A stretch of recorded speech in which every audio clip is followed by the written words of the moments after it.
So we're live now? We're live. Yeah, cool.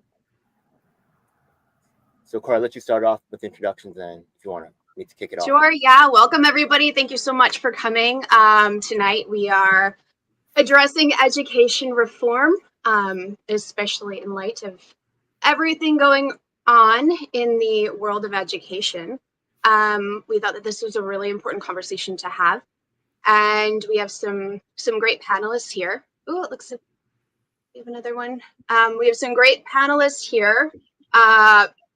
Four of us are actually students of one of the institutions under the CUNY umbrella, and we're all just here to share our stories and talk about how we might want to reform the education system and process and policies that are currently in place.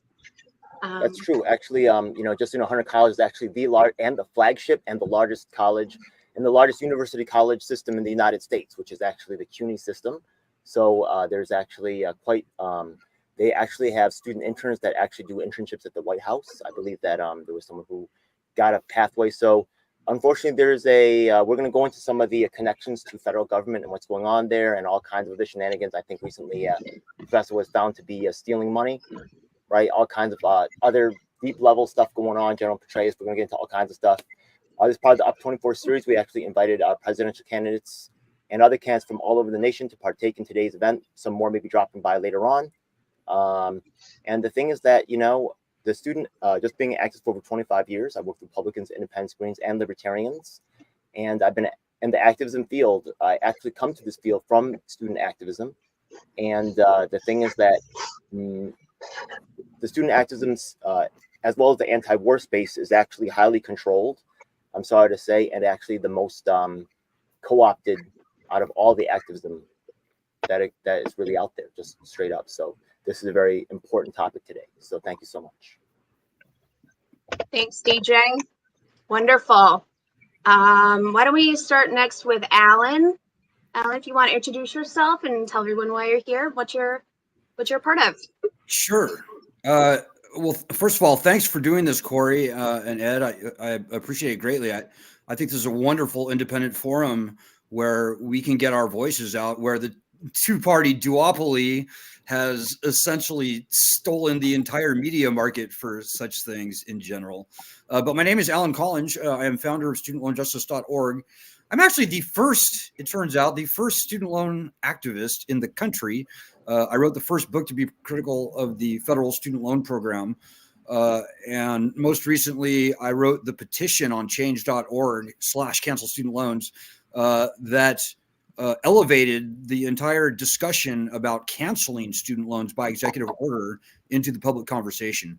So I realized that both the Democrats and the Republicans are completely against us, ladies and gentlemen. I know the rhetoric is different from either party, but I can tell you that neither Joe Biden nor Donald Trump has any desire or intentions of actually solving the student loan problem.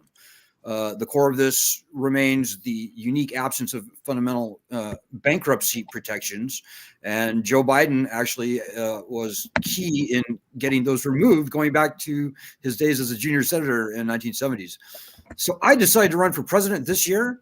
I would urge everybody with student loans to tell everybody you know about my campaign. If things go really well, in maybe the best case scenario, we can compel one or both parties to actually solve, not pretend solve, actually solve this problem, which starts with the return of fundamental bankruptcy rights before the election. That's my true hope. And I can only tell you that if you have student loans, everybody with student loans needs to know about my campaign, which is at collinsforpresident.com. Great. Right there. See it right there. Wonderful. Thank you, Alan, so much for being here. I think you certainly have some great things to add tonight. Brianna, let's go with you. You want to just tell us a little bit about who you are, what work you've done, and why you're here? Sure. Hi, everyone. I'm Brianna Calderon Navarro. I am a reject of Hunter College. I was originally accepted to the CUNY system through the Macaulay Honors Program in 2012. And that was my first experience really being in New York City. I was an out-of-state student. I'm originally from Florida, so and then my family background is from Mexico. I'm first generation immigrant on my mom's side, first generation college student here in New York, or here in the United States. And I spent a really long time in and out of the CUNY system. Had to take a lot of time off throughout the process because of how challenging it was to be through this institution and feeling really misunderstood and feeling really demoralized by what I was witnessing, both inside the classrooms, the hardships of other students, the hardships of adjunct professors, and the exploitation and oppression at the hands of the administration. So towards the end of my time at Hunter, I was already a bit of an older student, and I had already seen a few cycles of students that had been basically churned out by the administration. And I was tired of the endless disrepairs and neglect of the physical infrastructure of the space, witnessing parts of the ceilings crumbling and falling, one time even hitting a student on the head. So after a long time and just being a little bit older, I had the confidence to start rallying student activism. One of my most predominant passion causes that I focused on was trying to stop Starbucks from being put onto the main ground floor of the Hunter College campus. And that was a very intense campaign that received a lot of backlash from the administration. And ultimately, the Starbucks was implemented, and it still is there. I am no longer part of CUNY. I have moved on to be one of the founding members of a mutual aid turned nonprofit located in Brooklyn called Collective Focus.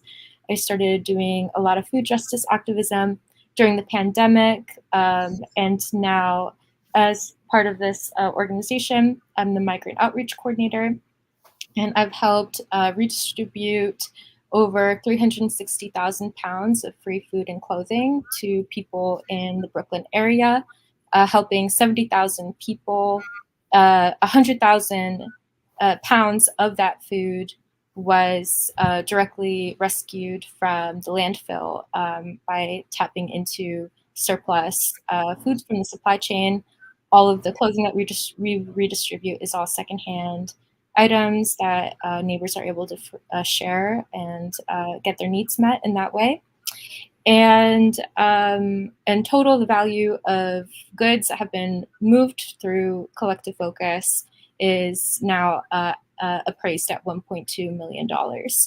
So that's what I've been doing now, and it is a direct reaction to the frustrations that I had in college, feeling like I really wasn't getting a lot done.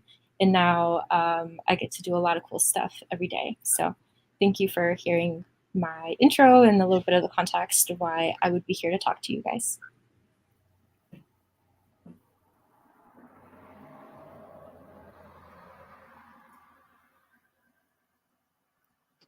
Sorry. Brianna, thank you so much for being here. We really appreciate everything you can add tonight. And yeah, let's continue on with the next one. Andy Williams. Andy, if you want to introduce yourself. Thanks so much for being here tonight. Thank you for having me. I am Andy Hope Williams Jr., coming out of Illinois, native of Aurora. Most people just know Chicago. I'm a 2024 presidential candidate with a platform primarily on abolishing legalized slavery. And what I look at as the legalized slavery is any policy, codes, or statutes that infringe upon our rights. I'm a minister, a marketplace minister, meaning that my ministry is in the streets with the people, and I run a We Are the People ministry right now, which is really about teaching the people about the power that we have. And so primarily dealing with the current and formerly incarcerated, I'm saying that we got the right to run for office and be the change that we need to see. So that's a little bit about me. Thank you. Great. Thank you so much for making it. We really appreciate that. Susan, do you want to introduce yourself? Thanks so much for being here tonight. Okay, well, yeah, thank you for organizing this. You know, the two big parties, they have their own debates, and it's important for presidential debates to happen. And they can happen just like this all over the internet, and you know, they should be. They don't have to. We shouldn't have to have millions of dollars, and we shouldn't have to make terrible TV commercials and radio commercials and attack each other for no reason, just to be a part of a debate. So anyways, I really appreciate you doing this. I am Susan Buchser Lahaki. I am running for president of the United States, and I am a write-in candidate. I'm also in my RV right now, and so there might be some background noises sometimes because there are cars around me and apparently a helicopter too. So I'm really on the road. But anyways, education is a huge part of my platform. We need to totally upcycle our education system. I've seen different sections of it and how it works, and then I had the fortune of living 20 years in Switzerland, where I saw a completely different education system, and it's working really well there, producing super talented and young people with lots of potential. And so a lot of the things that I have in my platform about education are inspired by the Swiss system. I don't follow the Swiss system entirely because there are sections that don't work that I've seen, but we definitely need to overhaul our education system. So yeah, I'm really happy to be here and talk about education today. So thank you for organizing this. If anybody wants to find out more about me, I do have a website. It's susan4usa.com. That's Susan, the number 4, USA.com.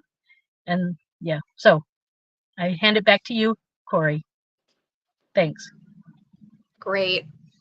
Thank you so much for being here. You certainly have a lot of good things to add, given you have that experience overseas with how systems operate there. And I guess I haven't introduced myself. I have been an abusee of the CUNY system as well, specifically Hunter College.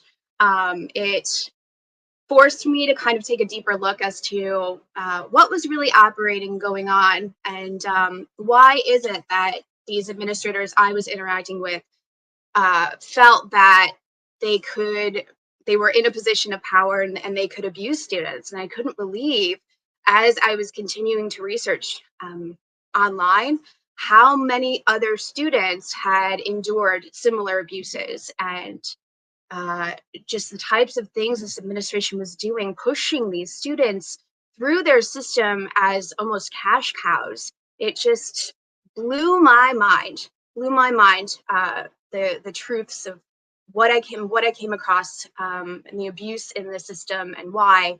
And I am really looking forward to diving deeper into that tonight, and with the support of all of you, and getting everything that you have to add to this case would be quite helpful. So,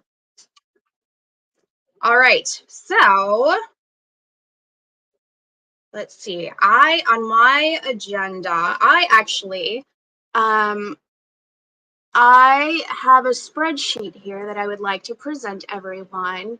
It basically lays out all of the salaries for the upper administration within CUNY, and I thought that was a really great place to start. Right, where's the money going, and why are these individuals in the power that they are, and why might they keep silent about some of the injustices that are going on? So let me go ahead and pull that up. I want to present that right now. Let's see if I've got this.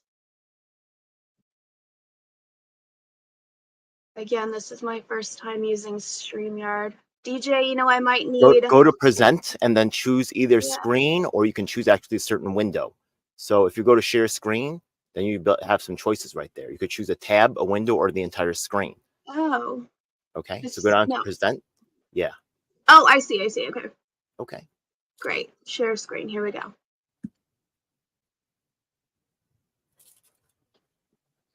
Allow select CUNY Excel. Here we go. All right, here we are. Everyone can see this, correct? Yes. Yes. All right, great. So here we are. This is everyone within the CUNY central offices. Maybe I should make it a bit bigger here, but you can see I have the average salaries and then the salaries of the individuals within the CUNY system, starting with the chancellor at a whopping $758,000 annually. And this was from 2022. I don't know if this shocks anyone, but that's a pretty big number. So we can see it's just kind of setting the stage for some of these abuses and abuses of power and corruption, etc., that is present in the system. Yeah, and I just kind of broke it down again, that entire central office, the executive vice chancellor. Again, everything is higher than the national average. Obviously, living in New York City, it is a costly place to live, but wow. So if anyone has anything to comment on this, I invite you to please do so. You know what? Yeah, the compensation there sounds ridiculous. These are also state employees, by the way. I'd like to hear from the candidates right now how they would actually write on what they think of this, if they think this is right, and what they would do to actually, address these kinds of issues. I'm very interested. Go ahead. Yeah, go ahead, Alan. Alan, you're muted. Sorry about that. Yes, I'm happy to weigh in. So the big picture in the state of New York is that there is a $100 billion of outstanding student loan debt hanging over the state. That's enough to build the World Trade Center complex 25 times over. Interest alone on this is about $6 or $7 billion a year, being slapped onto our backs, the student loan borrowers in Central Washington, D.C. And, we've seen an explosion in not only the wages, but the total compensation packages of university presidents, chancellors, Board of Regents, Board of Trustees, some that even make these inflated salaries pale in comparison. One thing I might mention, Corey, is that, the administration salaries are out of control. But most of the colleges have begun amassing slush funds over the past 15, 20 years or so. And this includes many, many state colleges. I'm sure it involves both the CUNY and the SUNY systems. So I would urge you, maybe next time you're researching any college system in New York, look at the annual report. And I urge everybody watching this to do the same. Look at the annual report, say, of your alma mater. And look at in the balance sheet that is usually contained in most of those annual reports, you will see unreserved assets and reserved assets. So that's sort of the assets, both liquid cash, investments, other things that the university owns. And you will see that either one or both of those categories have exploded over the past 20 years. And when I say slush fund, those actually aren't my words. Those are the words of the University of Virginia rector, Helen Dragas, who broke the very first story on this in around 2015. So the money that the colleges are sitting on right now in general, chief among them being both of the New York university systems, it's staggering. It's jaw-dropping. We're talking collectively hundreds and hundreds of billions of dollars. And so it's just a shame how poorly some of these colleges treat their students. And, they maximize the amount of loan money they can get. So, they will very strategically organize their class schedules such that it no longer takes 4 years to get a basic 4-year degree. It now takes on average well over 6 years if you even graduate. 40% of people who go to college do not graduate. So I'm really looking forward to the discussion here tonight, because quite frankly, the colleges need to be held accountable strongly. Right now, they completely are not. In fact, they have all the perverse incentives to manipulate, I would say target, certainly abuse, prey upon their students, string them out for far longer than is necessary, make it far harder for them to graduate rather than easier. And some of the coursework that they offer is getting a little bit head scratching as well, but maybe that's a little bit of a different issue. So thank you. Great. Thank you, Alan. Susan, yes. Okay, well, so I went to university back, or I should say college, back in '84. And I went to a private school, Parsons School of Design, part of the New School for Social Research. And it was expensive back then.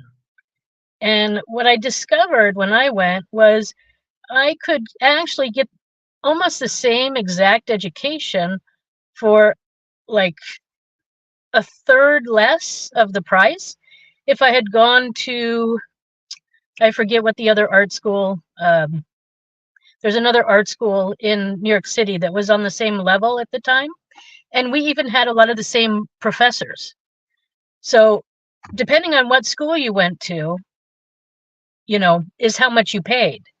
And it was already outrageous back then, but it's even more outrageous now what you have to pay for Parsons. With the state-run schools, the states are in charge of their education to an extent. So I just want to say that the private schools are in charge of their school privately. And however they want to charge people is up to them. But what I can definitely say, and I've heard this many times from people who've graduated from all different levels of higher education, is that the schools don't prepare you to get a job. They don't prepare you to work. They don't prepare you to deal with life's issues and how to go about from one step to the next. So this is where a lot of them are failing. You're not getting a complete education. And so there's that part of it. But as far as, let's get back to your issue about the state schools, of higher education, I think if we could centralize a lot of the administration, rather than each school work separately, have them work as a unit, and one sort of administration office to handle all of New York State, you know, whatever university level, or sorry, I forget all the terminology because I've been living in Switzerland, but you know, there's got to be a way to reduce the costs, but yet provide a good education. And this is where we're failing clearly. And I think probably each school has their own administration, and so then there's all these salaries that are being paid that are unnecessary. So I think it starts there on this level, on what you're talking about. But I want to take it one step. I think we even have to go further down the line. So we need to change high school as we know it today. Sending everybody to university or to college is not necessary. We've got a lot of people with degrees that are not being used. And this is, again, it's the failing of our lower education of high school and junior high.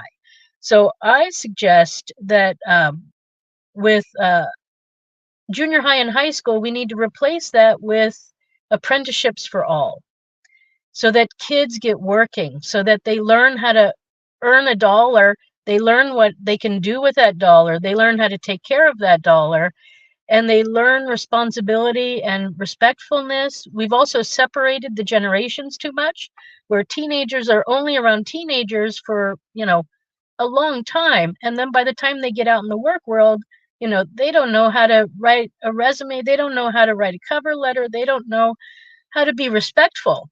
And this is where a lot of the issues are too. And then there's all these gangs because the kids have been alone for so long and they've been raising each other. So we need to get kids working already at the age of 15. So the idea is at 14, the kids start learning how to write a resume, how to go on job interviews, and to pick a career path. And then they go and test it out for a day or two. They test out like 3 different things, and then they come back and decide, okay, this is what I want to focus on. And then they start focusing on it. And then they go and they test out a 1 or 2 jobs, and then they decide to apply. So then they apply and they go on interviews, and then they have the full like looking for a job experience. And then after that, they get an apprenticeship somewhere. And works. So what it'll be is the town and the parents and the kid and the school system, the elementary and, well, not elementary, the junior high system will work with the town in the nearby vicinity and help to find people and placements for the kids in jobs that they want to do, whether they want to be a graphic designer or whether they want to be a lawyer or whether they want to be a mechanic or whether they want to be a house painter or whether they want to eventually become a doctor or a nurse.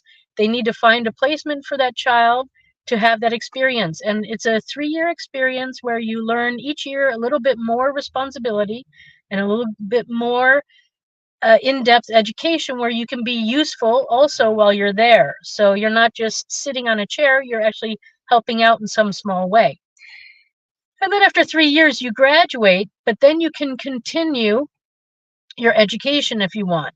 There will be a career counselor then again at that level who will then guide you to whatever your next level might be. If you want to, become a lawyer, then you have to go then to a law school, whether it's a state one or a private one. That's up to, again, how people feel and what they want to do. But I think, taking out student loans is not a good idea. But on the other hand, during your internship, you also earn some money. So you have some money in the bank and you've learned to use your money well. I think personally, the way of finishing a level and then going to a next one is not necessarily the steps that need to happen.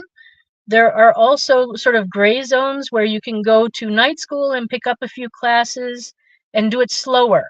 You don't have to do the fast track into a career because you're now already working. You have experience, you're working already in a law office or you're working already at the hospital, and you slowly then work up the ladder. And each time you get a little more salary and a little more responsibility, and you have guidance from them too. And so this is something I've seen work. It works really well, and it produces kids that are well-rounded and able to handle the challenges of life. And this is not what I'm seeing in our own country. I see a lot of drug abuse, which I did not see in Switzerland. I see a lot of unhappy kids hurting and being mean to others. And the list just goes on of the problems we have in this country with our young people. So I think this might be a good step. And then the state level schools will see a lot of these students go into them. That would be my goal, is to keep kids local as much as possible too, because we have right now a lot of kids going off in different directions. And this is also not good. We're having a brain drain from the middle of the country, and this is also not good. But anyway, so this is my idea of part of it, to streamline and to get kids working without having to have a higher education.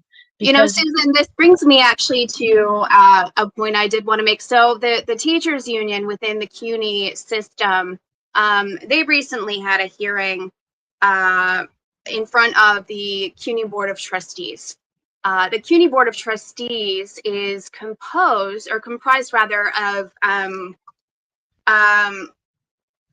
they are appointed officials, not elected officials. And that's actually the next spreadsheet I had here. This is the list of them. 2 of the top individuals here, Willie Thompson and Sandra Wilkinson, both of them have very close ties with New York State politics. leaving, these decisions are being made by these individuals. So what room does this leave the public to be making calls like this, making suggestions like the things that you're presenting tonight and suggesting? How does one break through this current system that we have in place and allow for a true democracy? Does anybody have anything to add to that or any experience? You have to be president. I see that I Andy think has. Andy's up. Yeah, go ahead. So there's a guy named Harris Rosen out of Florida, and he gave free daycare to, it was a Tangelo Park program. He gave free daycare to every 2, 3, 4-year-old. It was a high crime area. And then from there, he gave full scholarships to everybody that graduated in any institution, school in Florida, whether it be a university or trade school or anything. So that's a model that a guy did on his own that was self-funded, that I would model that program and say, here's a freedom of choice. Here's a choice. And like Mike Rowe with the dirty jobs, when we're talking about apprenticeship, because I think it's so much focused on the way the current system is set up. And it's not set up for we the people. It's set up for that structure. So once we start offering alternatives, freedom of choice, that gives the power back to the people in the community. So instead of having to go to law school, you can have an apprenticeship program like Vermont does or California. And now these apprenticeship programs, which I so applaud Susan for the things that she said. So I'm piggybacking off of what she said in a continuation, that there's solutions that we're giving the power back to, or I don't want to say giving the power back to the people, but helping people be aware of the power that we can have for the solutions in our community. And then by default, this school systems that are set up right now are going to start dwindling because the people are no longer coming there, but because they're seeing something of value. So when we're doing, like, the Department of Corrections Michigan has a prison bill program where they deal with the apprenticeship, teaching the villagers, they don't even call them prisoners, how to rebuild their community. They partner with Habitat for Humanity, and they were building these prefab homes and different things like that. Now we're going into these marginalized communities, or any community. I don't want to just focus on that, but saying now we're providing not only affordable but sustainable housing, and you don't have this huge balance behind you and what you're doing. And then I can't think of the title of it right now, but if you went to school and got a degree and then you worked for like 10 years, or Student Loan Forgiveness Act, if you work into the community, that payment for that student loan was based on the amount that you were getting paid. So it'd be a prorated fee. Prorated payment. Then after 10 years, it will be forgiven. So now, well, I'm only sharing that, not saying that's the best model, but showing that there are certain things in place that if the people were aware of this, then we would really be able to attack this education system indirectly, but still get an achieved result that we're looking for. So that's how I digress with that. Did someone else have their hand up? Was that DJ? Yeah, I would say. Corey, I would maybe just add to that. I appreciate the discussion. I agree with most all of the points here tonight. I think apprenticeship is a great way to go. But Corey, you put your finger on a very important problem, and that is that the colleges, including the private schools, but most notoriously the state schools, they are primarily political animals, and it's kind of hard to tell where the state legislature and the people who run the colleges, the state colleges, where one drops off and the other begins sometimes. Absolutely. And that extends not only to the state legislatures, but also the federal legislature. Show me a retired congressman and I will show you somebody who probably has a teaching job at a college. So these are the sorts of connections that we as people don't really see, but the ties between the funding bodies and the colleges themselves are just very deep. I would say in many cases, straight up corrupted. There has been many examples of kickbacks, paybacks, no work jobs, etc. for former members of Congress. I could maybe mention Joe Biden's teaching stint at University of Pennsylvania. I don't have a whole lot of details about that, but that's kind of the way the game is played. And when that dynamic is occurring, the people actually receiving the educations, and in my view, most importantly, the people who are saddled with debt that is used to fund these operations, they're completely left out of the mix. And so as president, the first thing that I see that needs to happen is the back of the federal student loan program has to be broken.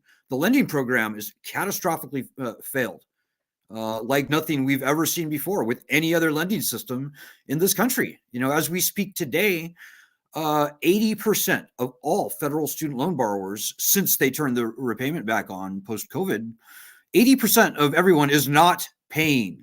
So I don't know what you call that, but I call that a catastrophically failed lending program. And because nearly all consumer protections have been removed from the loans, most notably constitutional bankruptcy rights, there's just no good end in sight to this. It can't be allowed to continue. It won't continue. But for the lack of political will in Washington, D.C., it probably would have been shuttered or modified massively years or decades ago. So what I would do as president is first and foremost, return by executive order, and the president can do this, return standard bankruptcy protections to all federally owned student loans. I would push Congress to repeal the very unique and I would say perverse law that makes bankruptcy different from all other loans for student loans, completely a very unique, unprecedented exemption. And beyond that, as I said, the lending program is so failed at this point that vast tranches of the debt are going to have to be canceled. And quite frankly, I would suspend the federal lending program, so don't make any more loans. I would put the colleges on maybe a reduced direct federal funding support system for a year or two. And I would use those 2 years to huddle with Congress, other stakeholders, but most importantly, the students and their families. These people were never at the table. These people, us, we the people, have to be at the table next time when they come up with the next greatest higher education funding model. And I feel very strongly about that. And I think at this point, I really think that's the only thing that really makes sense, because at this point, the federal lending program is all bathwater. There's really no baby worth saving. I want to jump in real quick and clarify. I'm not running for president. I'm just here as a former student and listening to all the different vantage points. I want to thank Alan for staying on topic out of respect to everyone's time and to some of the structure that Corey has put a lot of energy into. I think it'd be really great for us to try to focus to specifically address the concerns that myself and many of the intended audience for this call have. And so I want to kind of suggest to the candidates, all of them, that it's great to have big ideas and give us ideas on how to make changes. I think it's also really important to understand how the current system works in order to be able to fight it and undermine it, and understand how it is that we got to this point where the system has become so corrupt. It's not enough just to have a new idea. We have to come prepared with the knowledge of what these people are doing and how they were able to do it for so long and get away with it. And so some of the things that I'd like to point out, going back to the first spreadsheet, not only are those the salaries of the administrators, one of the things that also is factors in that is pretty hidden from the public is that all of these administrators get all of these additional perks and incentives for being at the top of the top of CUNY's supply or food chain, essentially. And so I know, for example, our president at Hunter College had a private chauffeur. Most of these presidents have housing stipends, so their salaries don't even go to paying for their housing. And then also, one of the things that is important to note about Hunter, the way that Hunter operates, yes, it's a CUNY school, it's public, but and there's a lot of pride that CUNY puts forward about being a public institution catering to the working class students of New York City. But the reality at Hunter College is that there is also a foundation that is kind of like a sister branch to the finances of this supposedly public institution. And the foundation is private. It actually is a private component of this public school. And one of the things that I was fighting so aggressively against the Starbucks for, one of the reasons why, is because it was an indication of this slippage, this sliding into privatization, going into this corporate direction, and not respecting the sanctity of having a truly public college the way that CUNY was intended to be, as a refuge for students that were really interested in having something like that, like myself. And so in terms of it being a private foundation, all of the money in there is even less regulated than what we see from the records that we can excavate from, for example, the City Hall hearings regarding what CUNY does, and as well as the Board of Trustee meetings. There's a whole other terrain of untapped decision-making that happens at the foundational level, including, for example, Jennifer Rabb, who had millions of dollars in a discretionary fund that was just supplied to her by private donors. And Brianna, can you let them all know how you know all of this? So I can't elaborate too specifically on what I had to do to get this information, but I would say that I tried to go through the democratic process, or through the rights given to me to file a Freedom of Information Law request. I did that multiple times and was stopped at every step of the way. And getting that frustration, that frustrating blockage over and over again when I was trying to foil for certain administrative and financial records, I then ended up having to infiltrate the business administration office of Hunter College and actually secure documents to corroborate what I'm saying. And then the last good point for you. Let me just say, very good for you. I admire your spirit. That's all I have to say. Thank you. I'll let the candidates continue to speak. I won't take up too much more of the time in this call, but the last thing that I do want to state is that one of the reasons why students are unheard and overlooked so much in, especially in CUNY, is that by City Hall's estimates, our tuition only covers about 20% of the operating costs of the CUNY system. So we're actually a very small fish to the administration. To us, we feel the burden because these thousands of dollars that we pay in tuition are saddled to, especially for low-income working class families.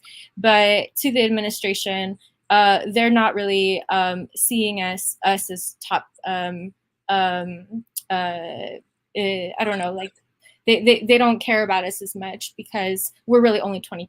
They're trying to go for the bigger fish, which is the private donors that are at the top. They're the elite class that is catered to, and then followed probably by federal, state, and city funding sources. And students are at the very bottom of that. And so that's why they don't listen to us. We only represent 20% of the money that can go into their pockets. So they're going for the bigger pools.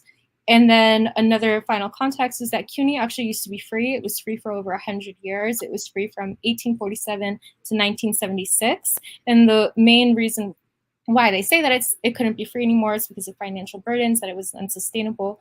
But the reality, most students that are educated on this know that it was actually a deeply racist decision to change that structure. And it was free when CUNY was predominantly a white school. And then as soon as the demographics shifted and became more school represented by people of color, that's when they saw us as an opportunity to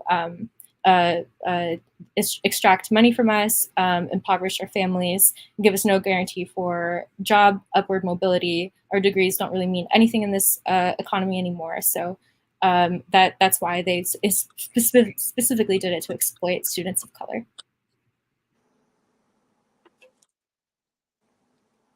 Hey, I just wanted to say something right quick. Can you all hear me? Yeah? Yes. Can you guys hear me? All right, Yes. good. Okay. So one thing, I thought y'all did a great job. And the thing is that One thing that I want to add is that the Board of Trustees, right? I did actually work with the, actually Serpico approved this plan. He said that the police cannot police themselves. And if we look at the CRB community review boards, we said a lot of them are political or organizational appointees. Once again, the Board of Trustees policing the president of Hunter College, this isn't going to work. We cannot have this people policing themselves. We need outside independent review from people that have been victims of the system and from students to also get engaged as well. Another thing that I want to say is that right now, every Thursday, right, I've been doing 11 consecutive weeks now, National Action Network with Al Sharpton has been out in front of there protesting for Claudine Gay, who's been actually, fired, right? Yeah, but one thing that was really a great thing with this database right here is Claudine Gay is getting $800,000 a year. We look at this chancellor right here getting $750,000 per year. If I got $10,000 every week, there's 52 weeks a year, right? $10,000 every week, I would only make $520,000 a year, not even this. They're making $2,000 every single day. For what? What are they doing? Is this education? We're right. This is so you're absolutely right. The only people that would take care of Al, okay, Al had to shout me out, by the way, and had to give me, because I'm working with the wrongfully incarcerated. I'm working with other victims that are not getting taken care of. One of the longest wrongfully incarcerated in New York State history. But instead of taking care of them, we're taking care of the millionaires. Claudine Gay, stop it. Stop it right now. I'm going to tell you another thing is that we have victims here today, and I can't wait to help you, Corey. I know that you've been actually waiting to get a meeting with not only the new president of Hunter College, but also the chancellor. And I want to shout out every single U.S. presidential candidate here today. Could you join us in helping ask the president of Hunter College and the chancellor of the CUNY system to have a meeting with Corey Edens? And I also want to say the other third-party candidates like Jill Stein, like Chase Oliver, who are not here today, and Cornel West, because they're ducking exactly this.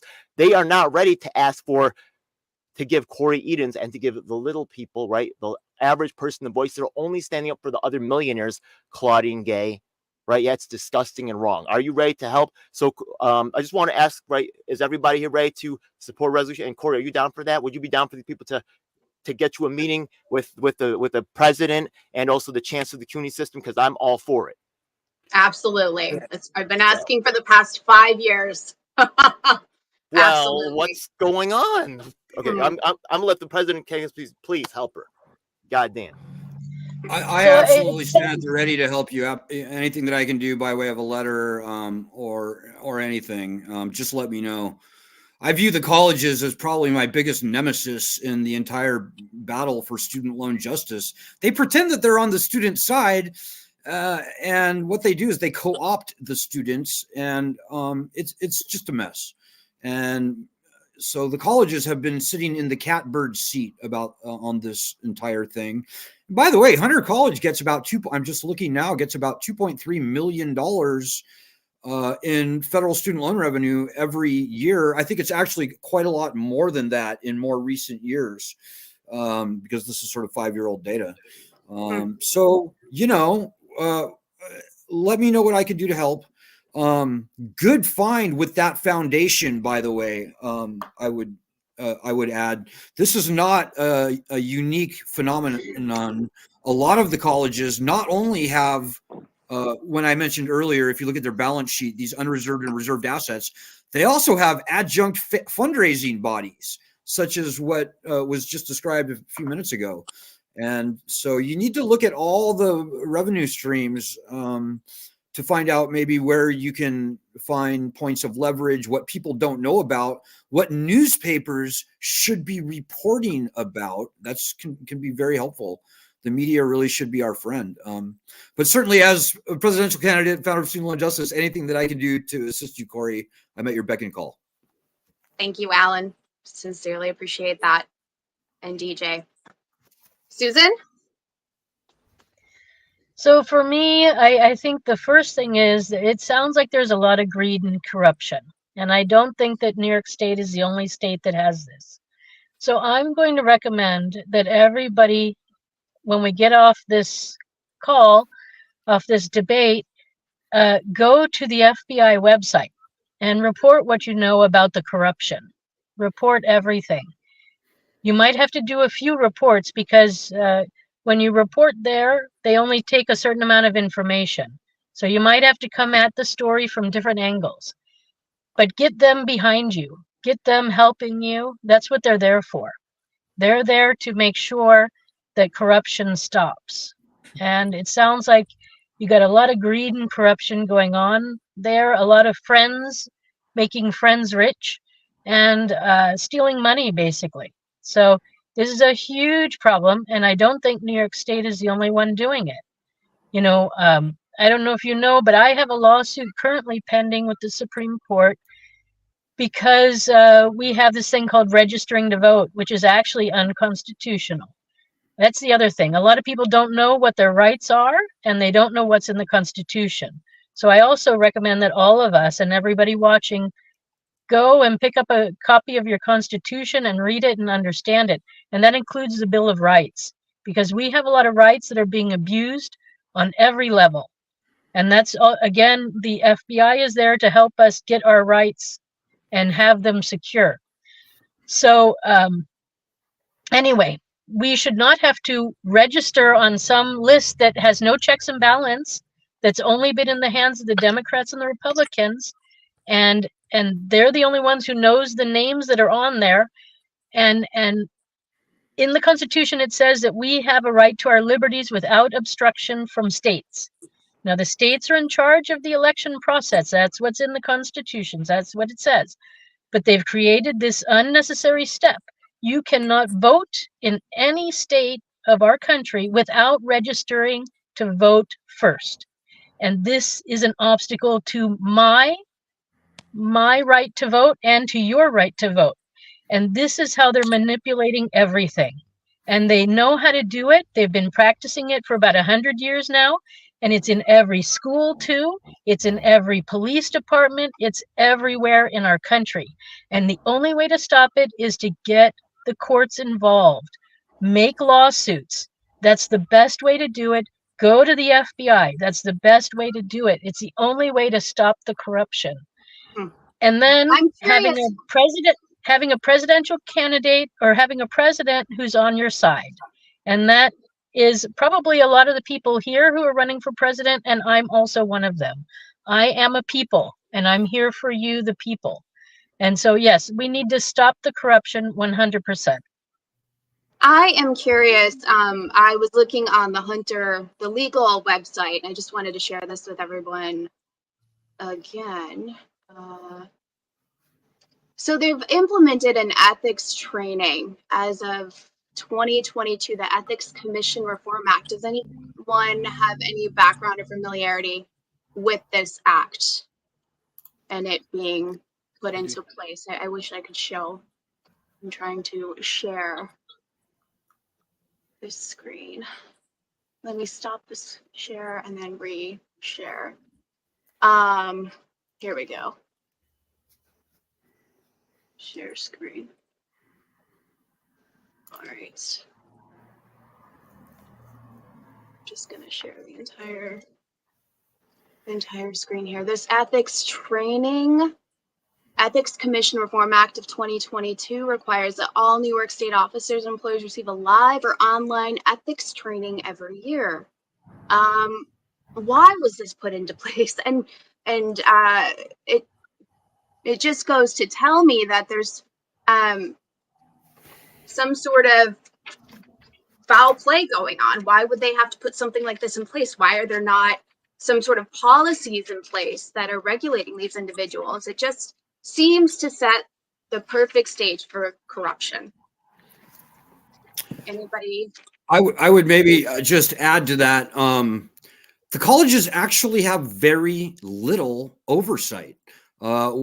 I actually was featured top story on 60 Minutes in May 2006 when I brought my research to CBS News, and this wound up being top story and culminated in pretty much the largest financial scandal that the colleges have ever gone through in the country.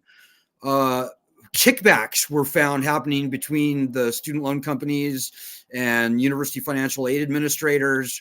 The financial aid director of Columbia University, by the way, was fired. The financial aid officer of my alma mater, USC, was also fired. So these are a couple of, pretty up there colleges that were engaging in just blatant fraud. And so Yeah, I would. Again, I want to applaud Brianna for the research that she's done to this point. One other little place that you may want to look, these private fund companies, these private foundations, most of them, if not all of them, I think are some sort of nonprofit. So if you go to something like guidestar.org, you can very easily see their IRS 990 filings, which is what I did back in 2006 when I was doing my research. I strongly recommend that Brianna or Corey or whoever else is interested do that for this foundation that's adjacent to Hunter College.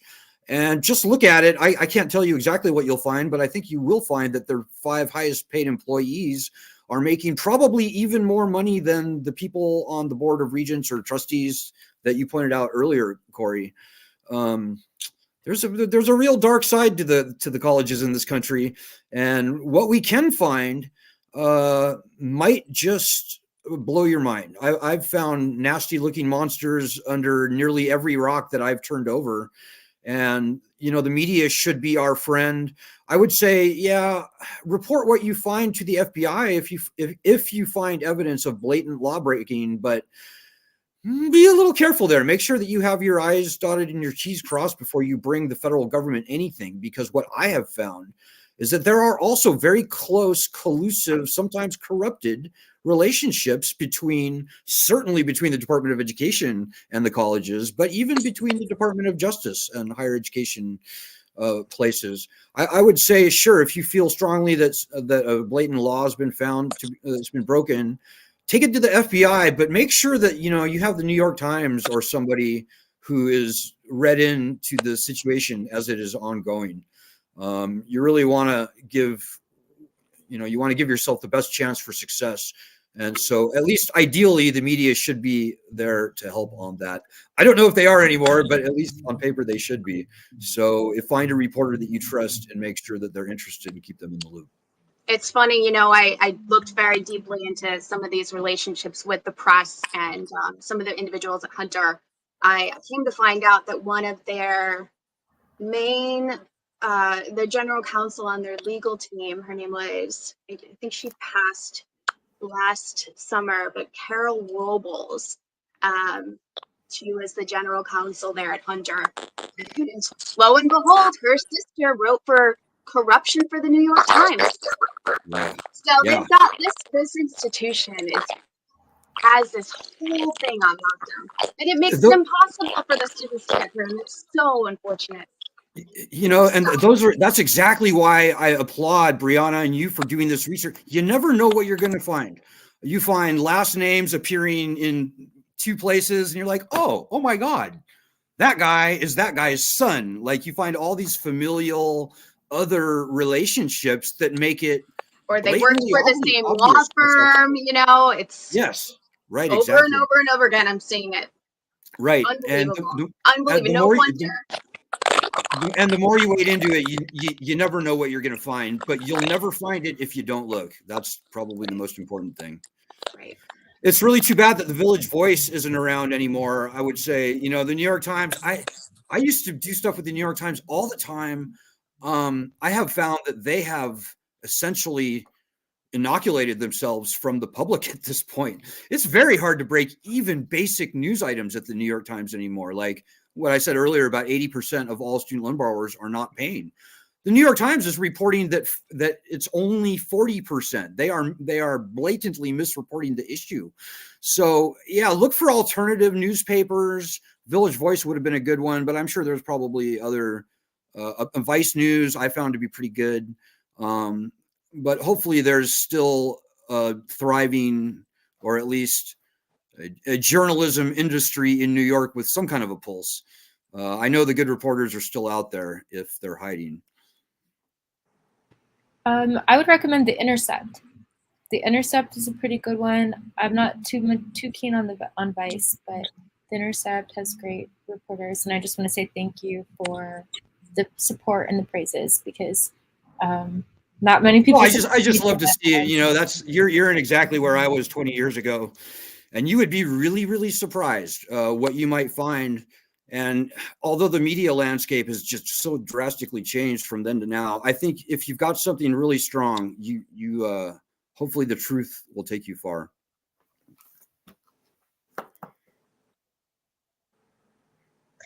So I think also running for office, if you really want to change things, you have to get into a power of position, or a position of power, because things aren't going to change much from the ground up.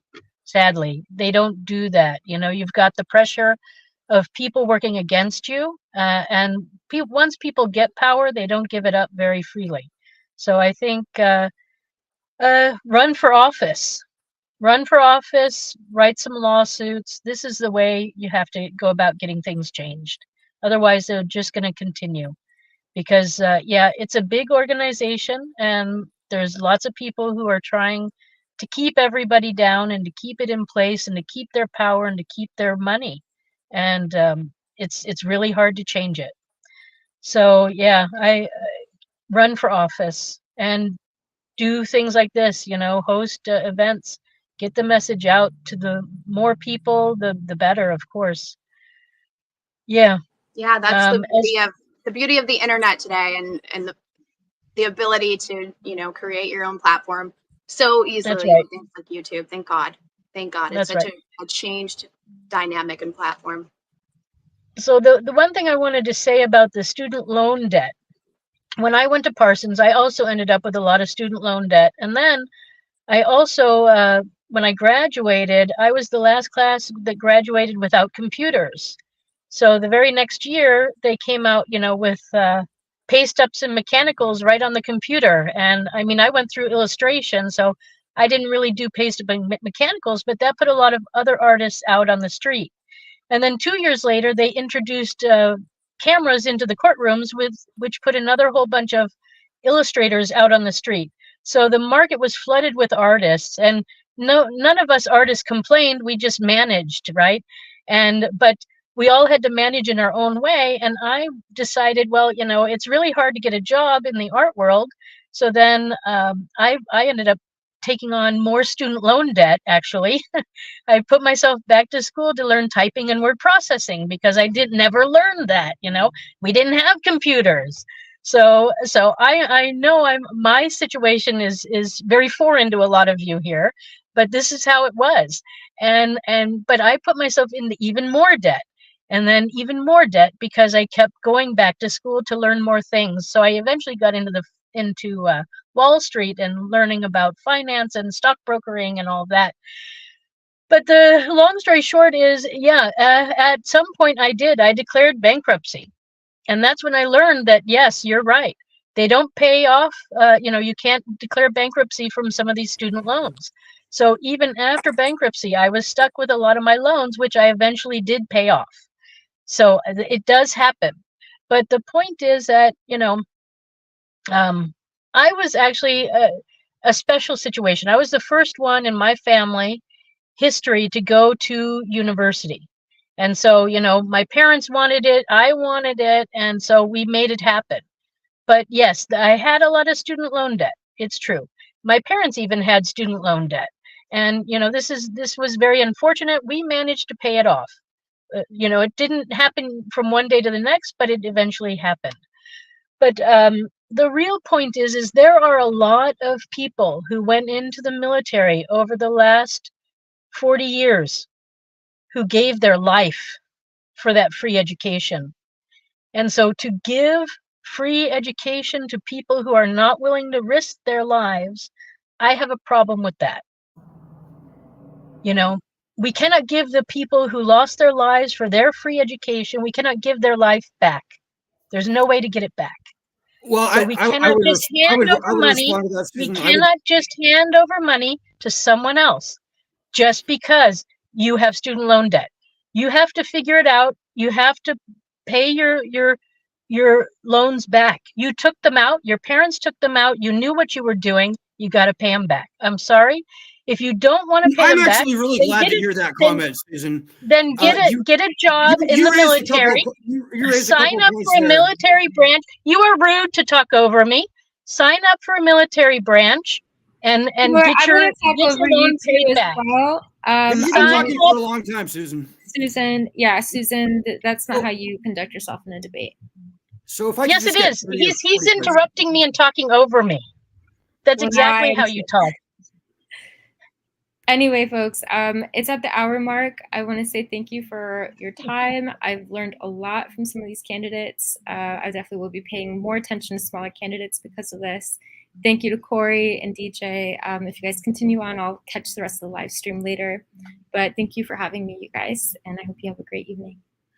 Thank Yeah, you, I'd like to Brianna. get a little time to respond to Susan if I could. So, Susan, I don't know what sort of fantasy world you're living in, but you should talk to a veteran. Veterans are being absolutely ruined by federal student loans. People who go to trade schools are being absolutely ruined by federal student loans. You have taken it upon yourself to blame the borrowers for what has become the most unconstitutionally vicious, hyperinflationary, and unconstitutional loan scam, and it is a scam, in US history. You know, you talk about student loan borrowers like we haven't paid. We have paid. In fact, many years of White House budget data, Department of Education data have shown that the federal government has gotten back every nickel that it has lent out. The $1.6 trillion that we're talking about today is interest. It's profit for the government. So you're not paying with your tax money to pay for anybody's college when we do student loan cancellation. The government has been paid. They've been paid by the student loan borrowers. And this is for a lending program that in 1965 was supposed to originally have been free of interest. Well, today, $100 billion a year in interest alone clicks off on our backs.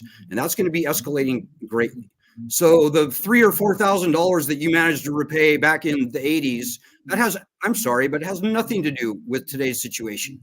And you wagging your finger at the borrowers and blaming them for this vicious, unfettered, unchained lending beast that's been unleashed across the country, I just think that you need to educate yourself a little more about federal student loans. And I'm very happy. I would suggest strongly that you go to our student loan justice .medium platform. And you can see that all of the misinformation that I've heard, much of it in your comments, but it goes well beyond that. If you can see that almost everything you see the mainstream media reporting about federal student loans, about how cancellation the taxpayers, about how student loan cancellation will largely benefit wealthy people, about how it will cause inflation. Those are all outrageously false and provably false assertions. Okay. So I'm just getting a question right here, Susan. But I do this all day long. But just educate yourself and don't take what you read in the media as gospel, because it's propaganda. The media landscape has really changed over the years, and 99% of what you're going to read is untrue about student loans today. I don't know if anyone wants to comment, but I do have another question. And did you want to comment, or should I just go into the next question? I'll just go to the next question. It'll be cool. Okay. So my question here is, right, the thing is that today, right, I probably have even emailed you some of these lists of all the student governments that I've researched, because I've actually looked up for every state, right, student governments in every state. And I've shared some of these email lists with you. And they've all been emailed about today's event, but none of them are here today. And the professors also are not really participating as much as we'd like. Unfortunately, I told you that the anti-women student movement is highly cooperative, highly controlled, right? Yet you think they want to talk to us. What can you do, right? Whether you agree with one side or the other, once again, someone's going to win. It's your ability to mobilize those students. So what are you going to do to actually mobilize students yourself? I just want to know from different candidates, how can we sign up for a campaign, and how can you mobilize students? I'm wondering. Go ahead. Well, for me, I really appreciate Brianna stepping in, correcting the questions and the answers. And to that is because she has way more experience in that area than I do. So I yield to that, and Corey too. So what I ask is that be my advisors so then I can align with the strengths that you already have. Because my strength is more over here in this area. My education background is not the same research education background that you guys have done because that's your passion. So when Susan says, hey, run for office, that's because that's the platform that you have more experience in. But how I would mobilize is to align and say, listen, to this generation, be my advisor. I'm 51. You know, that's not my strength. But if you teach me, if you show me, then together we can implement that solution. And exactly implementation, that's what I do.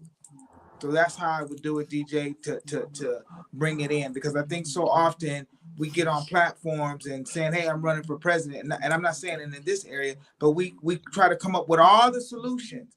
And that's not accurate. That's why a president has a cabinet and each one of those cabinet members. So what I do is I would bring forth a cabinet of advisors with expertise. And great, Brianna, I love the research.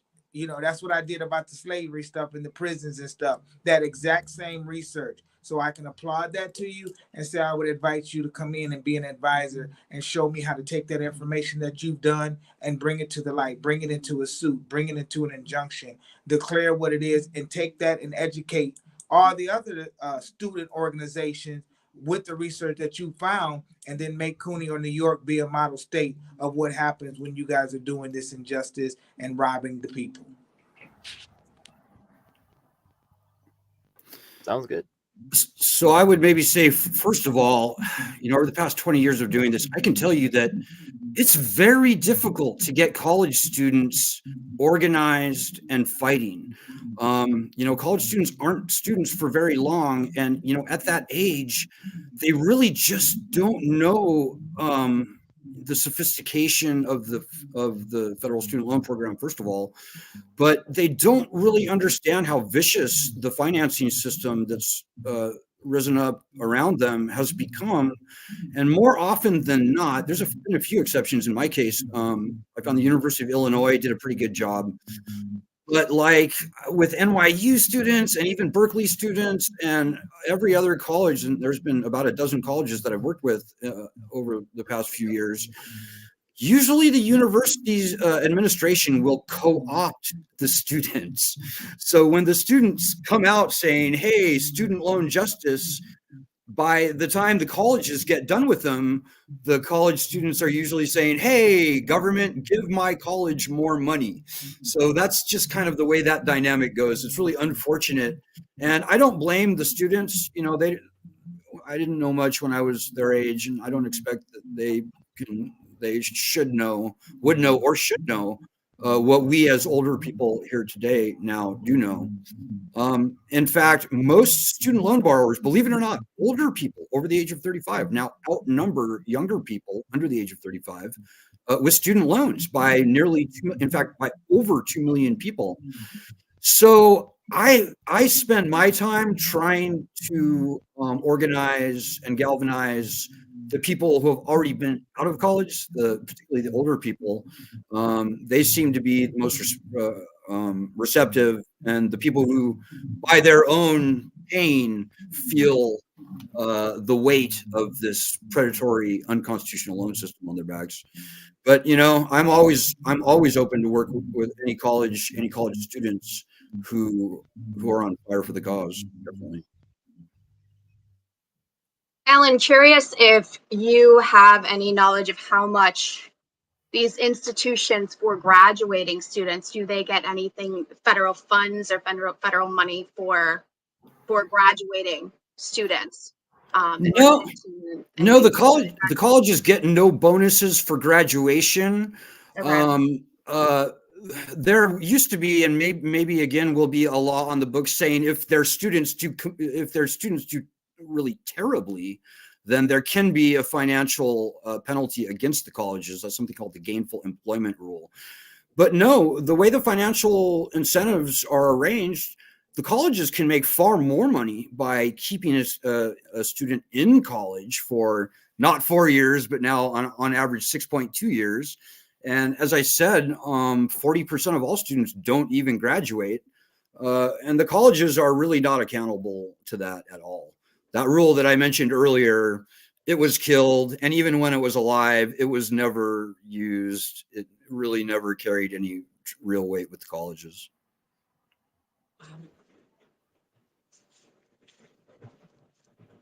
I would say at an institutional level, that's correct. But sometimes you'll have like certain administrators that are trying to protect the college's image or numbers or something, right? And they have certain deliverables. But but I would say, right, institutionally overall, right, the legally, right, yeah, the numbers, right, the contract, you're right, yeah. But there's significant people, so just want to throw that in there, right? Okay. Great.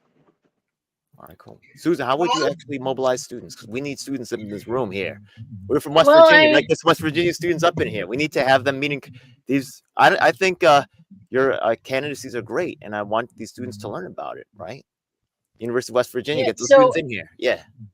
So the as far as mobilizing students, first off, students need to realize, actually, the ones who are doing the protesting about the Israel-Palestine war going on, this, if you get arrested, you probably will lose the right to vote for this election, and that's why they're arresting you. So don't set up shop anywhere. Keep moving if you're protesting. If you're moving, you have the right to be there. If you set up camp, technically you don't have the right, and then you could get arrested, and then you will lose a lot of your rights, and voting will be one of them. So a lot of you, sadly, will not be able to vote in the coming election. I hope you realize that. And anyone listening who doesn't know that, be aware of that. And like I said, if you want to protest, I'm all for protesting. I am actually more for making lawsuits and reporting corruption. But if you feel the need to protest, do it, but keep moving. Don't set up any home base anywhere, because then you can be arrested and then you'll be losing a lot of your rights. I mean, I think it's great that that you are all out and saying something, and this is important. It's part of our country to have free speech, free assembly, and everything. So thank you for what you're doing there. As far as being what can you do? I already told you. You need to run for office. A lot of you are already able to hold local and state positions, and we need people in the state government and the local government who have diverse backgrounds. So it doesn't matter if you have that college degree or not. Start working in government. Get in there. There's lots of jobs available, and you can still continue your education at night or part-time or whatever, but we need you in the decision-making bodies of government. And really, for some jobs, you only have to be 18 years old. For other jobs, you have to be 21. For some, you have to be 25. But these are all ages of students. So get involved. It's important. And if you're really good at reading and understanding documents, then please do it. We need to hear your voices. And as far as I go, I've been running for office. It started back in 2020. Back in 22, I was running for Congress. In 2020, I was running for president. And now I'm back again running for president. I've been around this country. I've talked to so many people from all walks of life, from all over the country. And I hear you all. And the idea of we need to really overhaul our education system. Starting from the ground up, we need to change the lower education and the higher education. I'm 100% with you. I will agree, I don't like student loan debt. I don't think one should have to go into debt to get an education. This has been forced upon us, you're right, and we got involved. And this is the sad part. We believed them that it had to happen this way. Okay, And this I'm sorry, yeah. I just I know we're like I see that in the message here that Alan's got to go at 8:30, so I did want to ask some questions about. I'm sorry to just interrupt like that, but some things that the students are going through right now. Right now, there are students who are having their degrees withheld, things like that, right? This is actually right. They may be watching now later on. As presidential candidates, what do you have to say about them getting their degrees, one by one? Just real quick. Just want to hear from y'all before we. Well, leave. let me just finish that. First off, I apparently with not getting your diploma and not going to your graduation ceremony. Like for a doctor, that's when they say the oath of their office or their oath of their doctorate or whatever.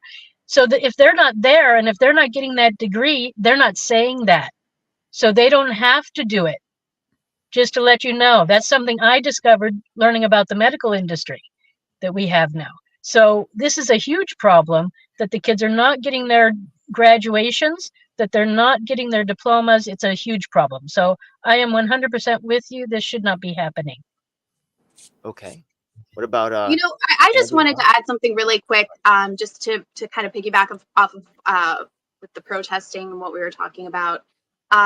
There is a tenured journalism professor at Hunter, and I subscribe to receive any updates that he has. And I believe I saw this on the news as well. Something to the effect of that, specifically CUNY students were being arrested, whereas some of the other students at some of these other institutions were let off, Columbia's, et cetera, and NYU, but the ones that at CUNY specifically were being held, they were being held much harder, and these legal things were holding them to the legalities of much harder than some of these other students from these other institutions. Blatant injustice, and blows my mind that this is going on at this institution. Thank you.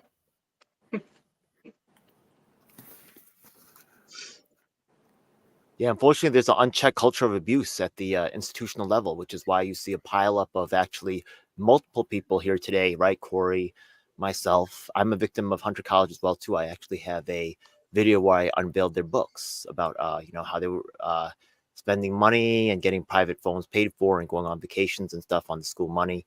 Nothing happened to them. And, I've faced a lot of repercussions on that. I'm a whistleblower, but oh well. Yeah, just to get some sound bites for the kids, well, actually it does matter too, right? Their future's on the line, right? Al, what do you think about, I see you how do you feel about these kids who might have their tuition, their diplomas taken away? I think it's ridiculous. I think that the colleges have become these sort of, I don't want to say slave masters. We're not talking about slavery here, but we are talking about a power relationship where the colleges have all the power and they have none of the liability. These student loans, the colleges get the money and they never have to give that money back. In a future higher education funding model, the colleges have got to be put on a hook. They've got to have some financial liability. So, for example, if there is to be a student loan program going forward, there should be full, free, and fair standard bankruptcy protections with those loans. And in the event of a discharge, the colleges should be compelled to reimburse the government of something significant, maybe half of what was originally borrowed. This was legislation that I was fighting for last session with Senator Dick Durbin. So when the colleges have a financial interest in the success of the students, they won't be so quick to abuse them, to withhold their transcripts, keep them from being able to use their degrees to get a job, to earn money to pay their loans back, etc. I think we'll see a lot of it's a very virtuous cycle. When the colleges are on the side of the students, want them to succeed, want them to graduate in a reasonable amount of time, etc., some very good things will happen. And I don't think that we're going to see this anything like it under the current financing system. So I would maybe, in closing, because I have to leave in a minute or so, I would just say anybody who has student loans, I would urge you very strongly to go to collegeforpresident.com. Look at my agenda. You'll see it's very reasonable. It's very rational. It's something that the president can indeed do. It starts with bankruptcy, but it also includes canceling some or maybe even all federally owned student loans by executive order. This is a power that the president absolutely does have. And when bankruptcy is returned, it will become absolutely inevitable. But have a look for yourself, see if you agree. And if you do, tell everybody with student loans, maybe all the college students who who have or will be getting student loans, about my campaign. And we can really put a lot of pressure on and it might bear fruit even before the election if we can galvanize the way that I'm hoping. So thank you. Great. Thank you, Alan. Pleasure having you tonight. DJ, did you have anything else that you wanted to address? Not at the moment, no. Anyone else? Anything else to add? Last few minutes. Well, I would just say about the students that are being denied their diplomas, if it's a federally backed loan, then the federal government, from our standpoint, would say give them their degree, and then we'll cut the school's funding. Because it's unconscionable. You promise us something and that you don't deliver, and it's been going on for so long, so the terms of the agreement for the college education is unconscionable. So we start withholding funds from the colleges. You don't want to give the students their degrees. If they invested this time, then we're going to withhold your funds. Sounds good to me. Susan, All right. did you have anything to add? Well, one thought I had in all of this too is that the real problem is the high price of education. And if you feel like a lot of us did after you graduate and you feel like you didn't get the full education you should have, I think you should team up with some of your other classmates and sue your college. You know, we have the courts there for a reason. And you can, if you're, you know, if I can do it, I went to an art school. So I almost failed English several times, and I am doing exactly that. I sued my Secretary of State and the election division because of the election fraud that's going on. And now I've got things pending with the Supreme Court. If I can do it, you can do it. It doesn't cost a lot of money if you do it yourself, and you are probably smarter than me, and you can definitely do it. It costs $400 to do a local federal lawsuit with your federal court system, and so it's really doable. It means, I mean, you're spending the time finding out the problems anyways. So just take it one step further and sue the school is what I would recommend. So I've given you many recommendations about how to solve a lot of the issues that we talked about today and in the world around us. So I hope you actually take charge, just like I did, and pick up the baton and go forward with it. We can change our country, and we really can. And you can too. It's not just me, it's also you. So I am running for president. I am Susan Buchser Lahaki, and my website, I mean, I'm better on Facebook. I'm all over Facebook and YouTube. I've got over 400 videos on YouTube if you want to go watch them from all my campaigns that I've been doing for the last 4 years. But my website is susan4usa.com. That's Susan, the number 4, USA.com. Thank you for organizing this. Thanks that I could be here. And although, you know, it got a little, a little hairy there for a bit, that's part of it too, you know. And we all come at it with different angles and different issues. And that's what makes debates important and also worthwhile, and we hear different points of view. So thank you again that I could be here. I wish everybody a good night. You know, I did want to throw in one thing at the end. Yeah, the students, by the way, you students, right, there's 4 forces at the university. You got the administrators, you got the faculty, you have the staff, the students. Politically, which group is the most powerful? The students. You have thousands of people, right? Yeah, all voting age. Y'all could easily pass a resolution saying in this area of town, right? Yeah, the school cannot be doing this or that. But why are you out there protesting? I'm not saying protesting is not worth it, but I'm saying what they don't have you doing is mobilizing. What they don't have you doing, right, is actually organizing. What they don't have you doing is participating in discussions with U.S. presidential candidates like this. What they don't have you doing, right, is talking to victims of war like myself. Instead, they have savior figures like Jill Stein, Cornel West, right? Yeah. It's front and center. Can you name one Palestinian activist? Can you name even one? Why are they front and center? Where are the Palestinian activists? Can you imagine how ridiculous this is? Right now, thank you so much for the candidates that came here today. Once again, students, it's in your hands. No one else's. Some power, right? Some power can be given. Some power cannot. Some power must be taken. Learn from the Asian Americans. Learn from the Asians, right? All you know about is Confucianism and Zen, right? Follow the law. or right, because thousands of years of book burning have happened. If you look at dissident thought, right, that's why you had the Cultural Revolution. People who try to deny Cultural Revolution happened, they hurt a lot of academics. And I'm not saying that I approve of like what happened during that time, but they understand there's a horrible relationship between the establishment and academia. And these things are always marching together, and these things need to be ripped apart sometimes, and there needs to be accountability. And the fact of the matter is that the elites have taken over and they're out of control. And we need to bring this back under our control. Yeah. And that's it. So y'all are suckers straight up. Yeah. Thousands of people, thousands of students all over, and you let 2 or 3 cats like decide what's going on in your diplomas. Yo, who's the fool right there? Y'all, yo, come on, wake up. Yeah. We got the voter list available. Rep my block. Once again, we can run for county committee.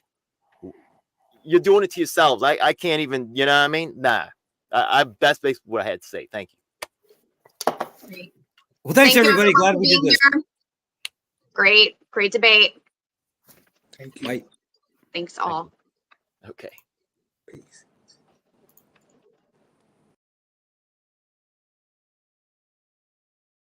Hi, Susan. Yes? Are you still?